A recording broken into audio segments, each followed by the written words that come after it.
अस्य आदित्यहृदयस्तोत्रस्यागस्त्यकुशिरनुष्टुपछन्द आदित्यहृदयभूतो भगवान् ब्रह्मदेवतानिरस्ताशेषविघ्नतया ब्रह्मविद्यासिद्धो सर्वत्र जयसिद्धौ च विनियोगः अगस्त्य ऋषये नमः शिरसि अनुष्टुपछन्दसे नमः मुखे आदित्यहृदयभूत प्रहादेवतायै नमः हृदि ॐ बीजाय नमः गुह्यो रश्मिमते शक्तये नमः पादयो ॐ तत्सवितुरित्यादिगायत्री कीलकाय नमः नाभिः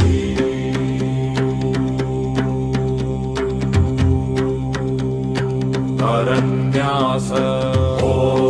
रश्मिमते अङ्गुष्ठाभ्यां नमः ॐ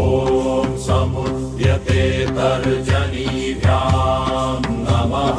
ॐ देवासुरनमस्कृताय मध्यमाभ्यां नमः ॐ विवरवते अनामिकाभ्यां नमः ॐ भास्कराय कनिष्ठिकाभ्यां नमः ॐ भुवनेश्वराय करतलकरपृष्ठाभ्यां नमः हृदयादि अङ्गन्यास ॐ रश्मिमते हृदयाय नमः ॐ समुद्यते शिरसे स्वाहा ॐ देवासुरनमस्कृताय शिखायै वषट् ॐ विवस्वते कवचाय हुं ॐ भास्कराय नेत्रत्रयाय वौषट् ॐ भुवनेश्वराय हस्ताय फट् ॐ भूर्भुवस्वः तत्सवितुर्वरेण्यं भर्गो देवस्य धीमहि धियो यो न प्रचोदयात् ततो युद्धपरिश्रान्तं समरे चिन्तया स्थितं रावणं चाव्रतो दृष्ट्वा युद्धाय समुपस्थितं दैवतैश्च समागम्य द्रष्टुं व्यागतो रणम् उपगम्य ब्रवीद्रामगस्त्यो भगवांस्तदा राम राम महाबाहो शृणु गुह्यं सनातनं येन सर्वानरीन् वत्स समरे विजयिष्यसे आदित्यहृदयं पुण्यं सर्वशत्रुविनाशनं जयावहं जपं नित्यमक्षयं परमं शिवम् सर्वमङ्गलमाङ्गल्यं सर्वपापप्रणाशनं चिन्ताशोकप्रशमनमायुर्वर्धनमुत्तमम् रश्मिमन्तं समुद्यन्तं देवासुरनमस्कृतं पूजयस्व विवस्वन्तं भास्करं भुवनेश्वरम् सर्वदेवात्मको येष तेजस्वी रश्मिभावन एष देवासुरगणालोकं पाति गभस्तिभिः एष ब्रह्मा च विष्णुश्च शिवः स्कन्द प्रजापति महेन्द्रो धनदकालो यम सोमो ह्यापाम्पतिः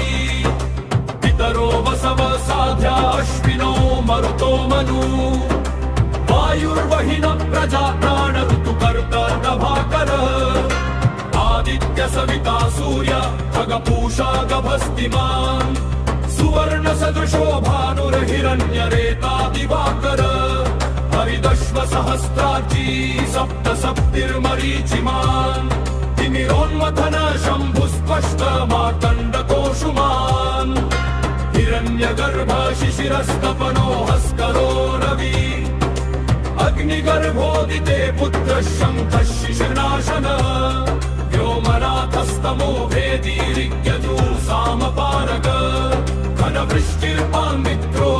वीथि प्लवङ्गमः आतपी मण्डली मृत्यु विकल्ल सर्वतापन कविर्विश्वो महातेजा रक्त सर्वभवोद्भव नक्षत्र ग्रह ताराणामधिपो विश्वभावन तेजसामपि तेजस्वी द्वादशमन्नमोऽस्तु ते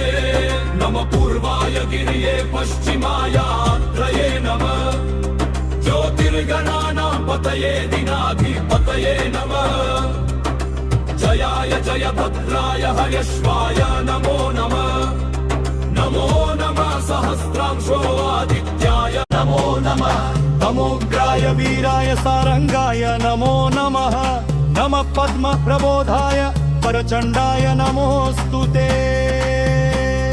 ब्रह्मैशान अच्युत ईशाय सूर्याय आदित्य वर्चसे भास्वते सर्वभक्षाय रौद्राय वपुषे नमः तमोघनाय हिमघनाय शत्रुघनाय अमितात्मने कृतघनघनाय देवाय ज्योतिषां पतये नमः चामीकराभाय हरये विश्वकर्मणे नमस्तमोऽभिनिघ्नाय रुचये लोकसाक्षिणे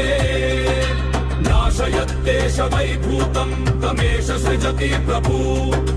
पायद्देश तपद्देश वर्षद्देश गभस्तिभिः एष सुप्तेषु जागर्ति भूतेषु परिनिष्ठिता एष चैवाग्निहोत्रं च फलं जीवन्निहोत्रिणाम् देवाश्च क्रतवश्चैव क्रतूनां फलमेव च यानि भृत्यानि लोकेषु सर्वेषु परमं प्रभु एनमापत्सु वृक्षेषु कान्तारेषु भयेषु च कीर्तयन् पुरुष कश्चिन्नावसीदति राघव पूजयस्वैनमेकाग्रो देवदेवं जगपतिम् एतत्त्रिगुणितं जपत्वा युद्धेषु विजयिष्यसि अस्मिन् क्षणे महाबाहो रावणन्तं जहिष्यसि एवमुक्ता ततो गस्त्यो जगाम स यथागपम् एतच्छ्रुत्वा महातेजा नष्टशोको भवत्तदा भार्यामास सुप्रीतो राघव प्रयतात्मवान्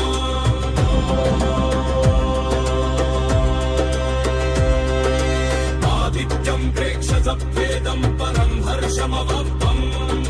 विराजम्य शुचिर्भूत्वा धनुरावाय वीर्यमान् नादनं प्रेक्षहस्तापाचयार्थं सम्पादनं सर्वयत्नेन महता वितस्तः समदे प्रभमम् मधुरविरमदन्नीत्स रामं मुदिगमना परमं प्रवृश्य मामे निशिचामति संशयं